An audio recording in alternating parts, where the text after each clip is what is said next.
Guys, ternyata bukan cuma Malaysia yang sering merayu Indonesia soal urusan pangan. Hari ini Australia juga resmi mengemis supaya Indonesia menjauh dari Rusia dan mau memperkuat kerjasama pertahanan dengan mereka. Tumben banget negara yang dulu ikut ngebom, ikut ngerusuh, bahkan ikut cawe-cawe di Papua dan Timor Leste itu, sekarang mendadak merendah di depan Indonesia. Kenapa mereka begitu panik? Semua bermula dari rencana Rusia yang pernah minta izin membangun pangkalan militer dan fasilitas peluncuran satelit di Biak, Papua. Rencana itu bikin heboh dunia barat. BBC sampai kirim intel buat memastikan Rusia benar-benar ingin menyaingi pangkalan militer Amerika di Darwin dan Guam. Karena kalau Rusia punya pangkalan di Papua, Canberra, Sydney, sampai Melbourne bisa masuk jangkauan jet pembawa nuklir Rusia. Wajar kalau mereka ketakutan. Tapi selain pangkalan militer, Rusia juga ingin membangun pusat peluncuran roket.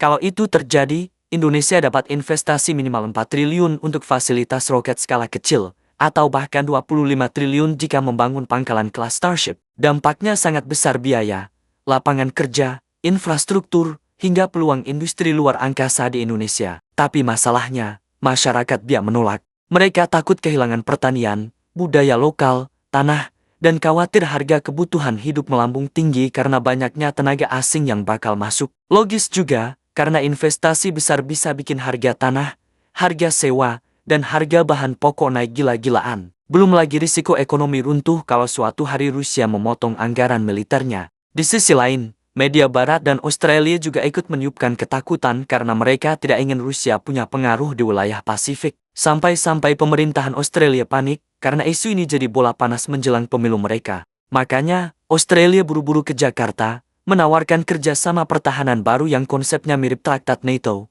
Kalau satu diserang, yang lain wajib membelah. Tapi apakah itu benar menguntungkan Indonesia? Apakah Indonesia siap kalau tanda tangan perjanjian itu berarti kita otomatis terlibat perang jika Australia diserang musuhnya? Janji kerjasama itu rencananya ditandatangani Januari tahun 2026, sebuah deadline halus agar Rusia nggak sempat menancapkan pengaruh di Papua. Padahal Indonesia pernah punya perjanjian keamanan dengan Australia dulu, perjanjian Lombok 1995. Tapi pecah gara-gara konflik Timur Timur yang ternyata juga penuh kepentingan ekonomi, termasuk cadangan minyak ratusan triliun rupiah. Dan itu bikin banyak orang Indonesia makin ragu mempercayai Australia. Sekarang, kita sudah masuk titik kritis. Rusia menunggu peluang, Australia makin agresif, media asing memainkan narasi, dan Papua berada di pusat perebutan pengaruh kekuatan besar dunia. Lalu, kalau lu dikasih pilihan, Indonesia harus lebih dekat ke Australia atau Rusia? Mana yang lebih aman? Mana yang lebih menguntungkan? Dan pertanyaannya yang paling penting, kalau suatu hari Indonesia diserang negara lain, lu yakin Australia bakal benar-benar membelah kita?